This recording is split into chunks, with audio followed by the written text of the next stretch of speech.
चलो विद्यार्थी मित्रों, आज આપણે સમતલમાં થતી અચળ પ્રવેગી ગતિના સમીકરણો મેળવીશું અને તેની ગતિનો અભ્યાસ કરીશું। તો સમતલમાં થતી અચળ પ્રવેગી ગતિ એટલે કે પ્રવેગ અચળ છે। પ્રવેગ અચળ છે मतलब વેગમાં કોઈ ફેરફાર થતો નથી। જો આપણે આકૃતિના સ્વરૂપમાં જોઈએ તો સૌથી પહેલા કહીએ તો સમતલમાં થતી अचड़ प्रवेगी गतिना समीकरणों मेळवो। जो आવો प्रश्न पूछे तो આપણે આથી લખી શકે કે સમતલમાં થતી અચળ પ્રવેગી ગતિ ના સમીકરણો મેળવો। અચળ પ્રવેગ છે એનો મતલબ કે વેગમાં થતો ફેરફાર 0 છે। जो આપણે કોઈ આકૃતિ દ્વારા સમજીએ કે માનો કે આપણી પાસે આ એક સમતલ છે। આ સમતલની અંદર આપણે આને x અક્ષ તરીકે લઈએ, આમને આપણે y અક્ષ તરીકે લઈએ તો આ આપણું ઉગમ બિંદુ O છે, જેને આપણે સંદર્ભ બિંદુ તરીકે ઓળખી શકાય। જો પદાર્થ શરૂઆતમાં એટલે કે પ્રારંભમાં मतलब t बराबर 0 समय धारी लईए कि ए बिंदु पासे छे तो उगम बिंदु थी ए बिंदु साथेनो स्थान सदिश એટલે આપણે એને પ્રારંભમાં હોવાથી સદિશ r0 તરીકે ઓળખીએ છીએ। હવે આ પદાર્થ અથવા તો આ કણ એનો પ્રારંભિક વેગ v0 થી ગતિ કરી धारो के कोई एक बिंदु बी पासे पहुंचे तो ए वखत नो समय એટલે કે t बराबर t અને એનો અંતિમ વેગ એટલે કે સદિશ v તરીકે લખાય। અને એ વખતે એમનો સ્થાન સદિશ એટલે કે ઉગમ બિંદુ સાથે જોડાયેલો સદિશ જેને આપણે સ્થાન સદિશ r તરીકે લખી શકીએ। તો એનું સ્થાનાંતર થશે a થી b સુધી। હવે આપણને ખ્યાલ છે કે આ ગતિની અંદર પ્રવેગ અચળ છે, એટલે આપણે કહી શકીએ કે જો પ્રવેગ અચળ હોવાથી આપણે કહી શકીએ કે સરેરાશ પ્રવેગ અને तत्कालीन प्रवेग समान थाय। सरेराश प्रवेग અને તત્કાલીન પ્રવેગ સમાન થાય તો આપણી પાસે પ્રવેગનું સૂત્ર હતું કે સદિશ a બરાબર વેગમાં થતો ફેરફાર છેદમાં સમયગાળો। તો વેગમાં થતો ફેરફાર એટલે અંતિમ વેગ આપણી પાસે છે સદિશ v, અંતિમ વેગ માઈનસ પ્રારંભિક વેગ તો પ્રારંભિક વેગ છે આપણી પાસે v0 છેદમાં સમયનો ગાળો એટલે છેલ્લો અંતિમ સમય છે t અને પ્રારંભિક સમય છે 0 એટલે કે આ સમીકરણમાં t - 0 એટલે t આ બાજુ આવી જાય તો આપણે કહી શકીએ કે સદિશ a * t = સદિશ v - સદિશ v0। જો v0 ને પણ આ બાજુ લાવી અને v ને સૂત્રનો કરતા કરી દઈએ તો સદિશ v બરાબર સદિશ v0 પ્લસ સદિશ a અને t આ આપણને અચળ પ્રવેગી ગતિનું સમીકરણ 1 મળ્યું।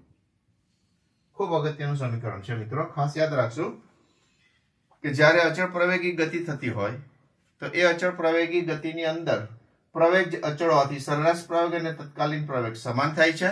પ્રવેગનું સૂત્ર હતું સદિશ a બરાબર વેગમાં થતો ફેરફાર અંતિમ વેગ માઈનસ પ્રારંભિક વેગ છેદમાં સમયગાળો એટલે t - 0 t - 0 થી t પહેલી બાજુ ગુણાકારમાં લઈએ એટલે a * t = v - v0 સદિશ તરીકે લખાય। v0 પણ સામે છે એટલે v ને સૂત્રનો કરતા કરી દઈએ તો સદિશ v બરાબર સદિશ v0 પ્લસ સદિશ a * t તરીકે લખી શકીએ।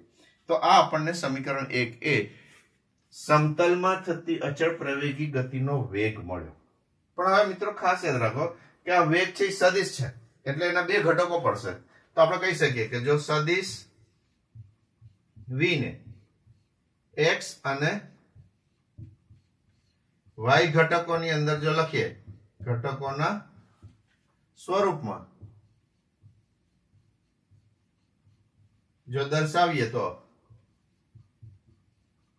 આપણે કહી શકીએ કે x દિશાની અંદર જ્યારે જશે તો એને vx કહીશું, ઇઝ ઇક્વલ ટુ x દિશાનો પ્રારંભિક વેગ એટલે કે એને v0x લખી શકીએ, વત્તા a એટલે કે x દિશાનો પ્રવેગ અને ઇન્ટુ t, આ આપણને 1a તરીકે લખી શકીએ. જો y દિશાની અંદર જતું હોય તો એનો y ઘટક મળે એટલે કે vy is equal two v0y plus ay into t તરીકે લખીએ, જેને આપણે એનો બીજો ઘટક એટલે કે y ઘટક તરીકે લખી, જેને આપણે 1 નું 1.b તરીકે લખી શકાય. તો ખાસ યાદ રાખીશું કે વેગનું જે સમીકરણ મળ્યું ત્યારે વેગ x અને y બે દિશામાં પણ અનુભવે છે એટલે કે એના ઘટકોના સ્વરૂપમાં હોય છે. તો આપણે x ઘટકને લખવો હોય તો ax is equal two vx is equal two v0 plus ay into t, અને એ જ રીતના y ઘટક એટલે કે vy is equal two v0y plus ay into t તરીકે આપણે લખી શકાય છે. તો આ મિત્રો આપણને વેગ અને વેગના બે ઘટકોના સ્વરૂપમાં મળ્યું. હવે આપણે સરેરાશ વેગ જોઈએ તો આપણને સરેરાશ વેગનું સૂત્ર આટલું ખાસ યાદ રાખજો અને આ લખી રાખજો, કારણ કે લખવાનું ખાસ યાદ રાખજો.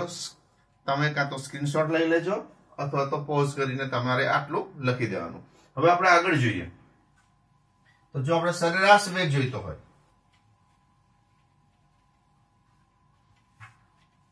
તો સરેરાશ વેગ એટલે કે સ્થાનાંતર ભાગ્યા સમય. તો આપણે હવે અહીંયા લખી શકીએ કે સરેરાશ વેગ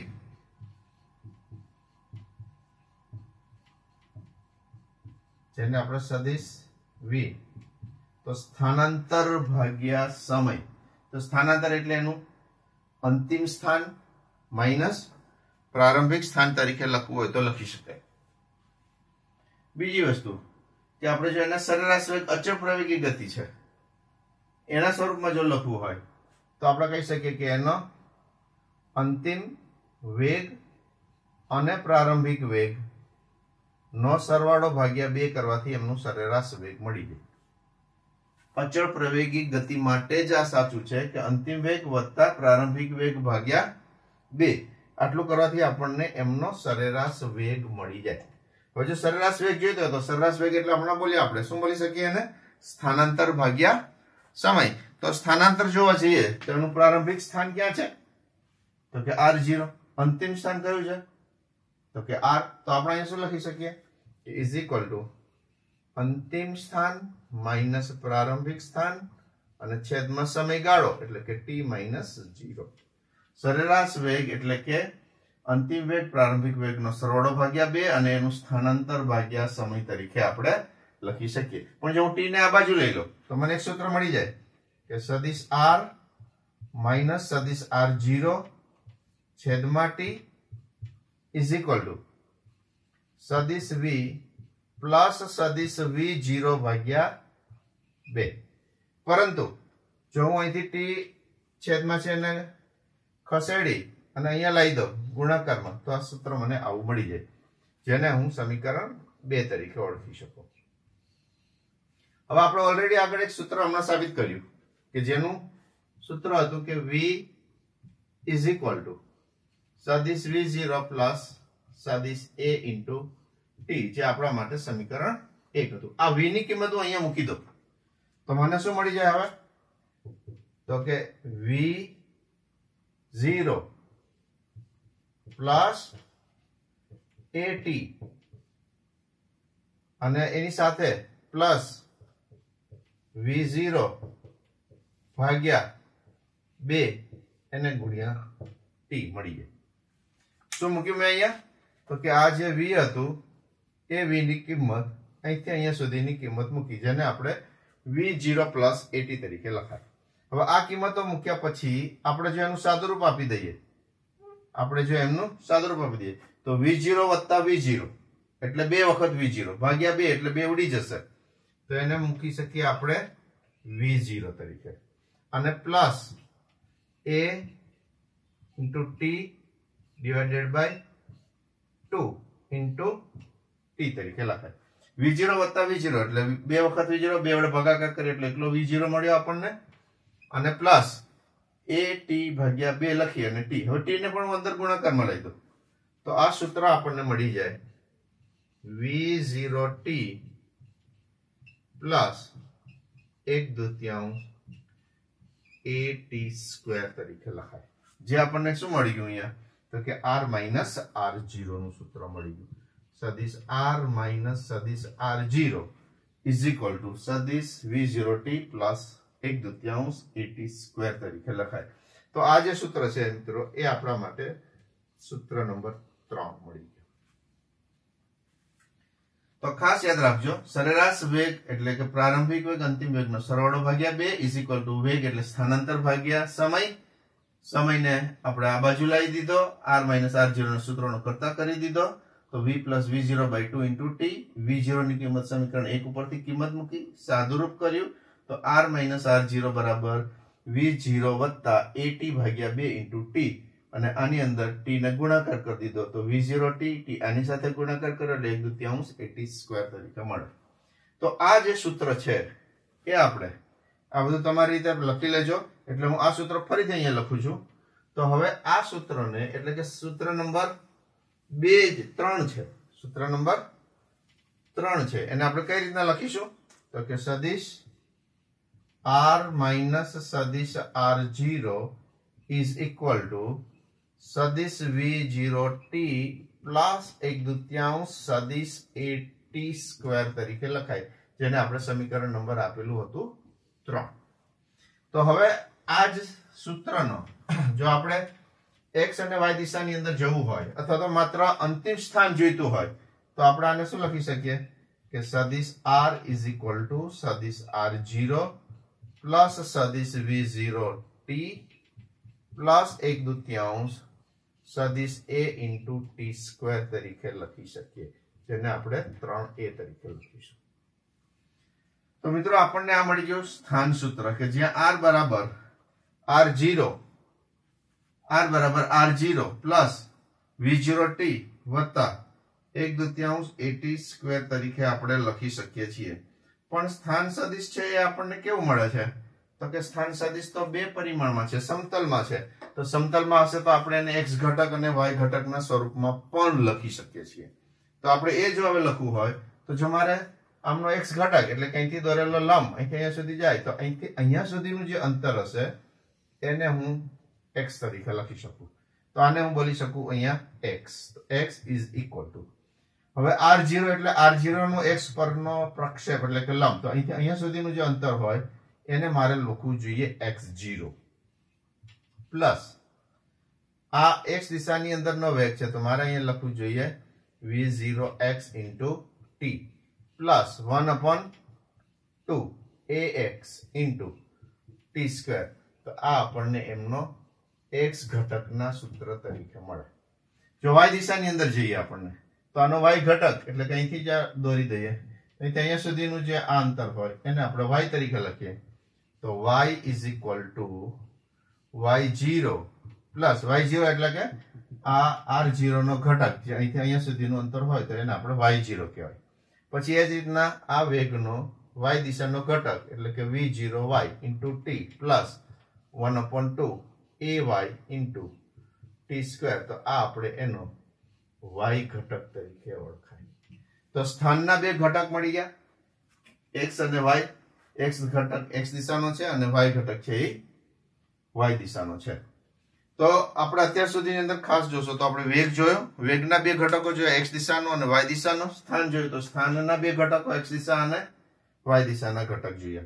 તો હવે આપણે એક ત્રીજું સૂત્ર જોઈએ જેને આપણે બોલીશું સમતલમાં થતી અચળ પ્રવેગી ગતિના ચોથા સમીકરણ તરીકે. તો આટલું બી ખાસ યાદ રાખજો અને લખી લેજો.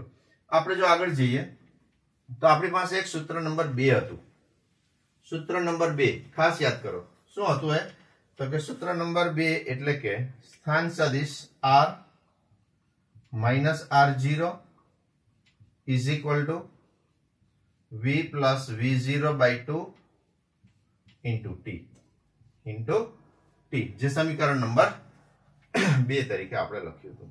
જો સમીકરણ 2 માં હું સમીકરણ 1 માંથી ટી ને સૂત્રનો કરતા કરીને કિંમત મૂકી દઉં તો હવે શું મળી જશે મને? તો કે સદિશ v પ્લસ સદિશ v0 ભાગ્યા 2 ઇન્ટુ ટી લઈ લો તો પેલા v માઇનસ v0 થઈ જશે. તો સદિશ v માઇનસ સદિશ v0 અને ડિવાઇડેડ બાય સદિશ a આવી જશે. એટલે કે સમીકરણ 1 માંથી સમીકરણ ટી ને સૂત્રનો કરતા કરીને સમીકરણ 2 માં મૂકી દીધું. તો હવે આ સરવાળો છે અને બાદબાકી છે, સદિશ છે, પણ જ્યારે એનું મૂલ્ય બનશે ત્યારે અદિશ બની જશે. અને અંતે આપણે એનું સાદુરૂપ જો આપવું હોય તો આપણે આવું લખી શકીએ કે v square minus v0 square છેદમાં 2 સદિશ a તરીકે લખાય. આને હું આ બાજુ લઈ દઉં તો આ સૂત્ર અંતે મળી જાય મને કે v square minus v0 square is equal two 2 સદિશ a ડોટ સદિશ r માઇનસ r0 તરીકે લખાય, જે આપણું આ ચોથું સમીકરણ છે. તો સમતલમાં થતી અચળ પ્રવેગી ગતિના સમીકરણોમાં ખાસ યાદ રાખજો, ખૂબ જ અગત્યના છે. એકદમ કોન્સેપ્ટ સાથે સમજજો, નોટ તૈયાર કરજો અને બધા જ સૂત્રો તૈયાર હોવા જોઈએ. અને આ સૂત્રો તૈયાર હશે તો એમસીક્યુ તમારા માટે એકદમ ઈઝી થઈ જશે.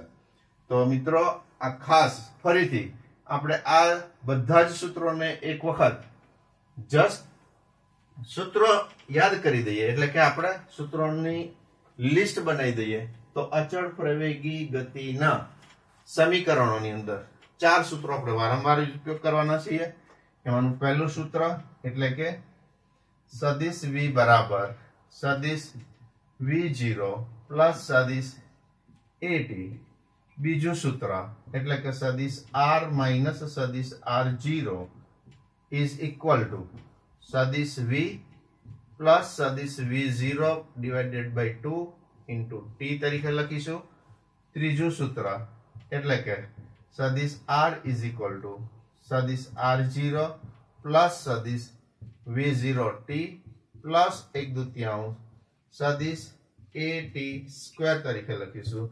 અને ચોથું સૂત્ર એટલે કે v square minus v0 square is equal two 2 સદિશ a ડોટ સદિશ r માઇનસ r0 તરીકે લખાય. તો આ 4 સૂત્રો ખાસ એકદમ તૈયાર કરજો અને આપણે આગળ ભણીશું. આની સાથે તમારે એ પણ યાદ રાખવાનું છે કે વેગના 2 ઘટકો પણ યાદ રાખવાના. તો x ઘટક લખવો હોય તો vx is equal two v0x plus ax into t. y દિશાનો વેગ હોય તો vy is equal two v0y plus ay into t. સ્થાનના આપણી પાસે 2 ઘટકો હતા તો એ પણ યાદ રાખવાના. તો x ઘટક એટલે કે x is equal two x0 plus v0x into t plus 1/2 ax into t square. એનો y ઘટક જોઈએ તો y બરાબર y0 plus v0y into t plus 1/2 ay t square તરીકે લખાય. તો આ 2 સૂત્રોના x ઘટક અને y ઘટકના સૂત્રો પણ યાદ રાખજો. આમ સમતલમાં થતી અચળ પ્રવેગી ગતિના સમીકરણો આ ચેપ્ટરના ખૂબ અગત્યના સૂત્રો છે. એ તૈયાર હશે તો આપણા એના એમસીક્યુ સરળ થઈ જશે. તો મિત્રો આ વિડીયો જો તમને ગમ્યો હોય તો તમારા મિત્રોને ખૂબ શેર કરજો, લાઈક કરજો. અને જો તમારે વધારાની કંઈ કોમેન્ટ હોય તો તમે એની અંદર કોમેન્ટ આપીને વધારાની થિયરીઓ ભણવી હોય, કેટલી ભણવાની છે, કેવી રીતે ભણવાની છે, તો તમે આ જ વિડીયોની અંદર તમારા ઓપિનિયન આપી શકો છો.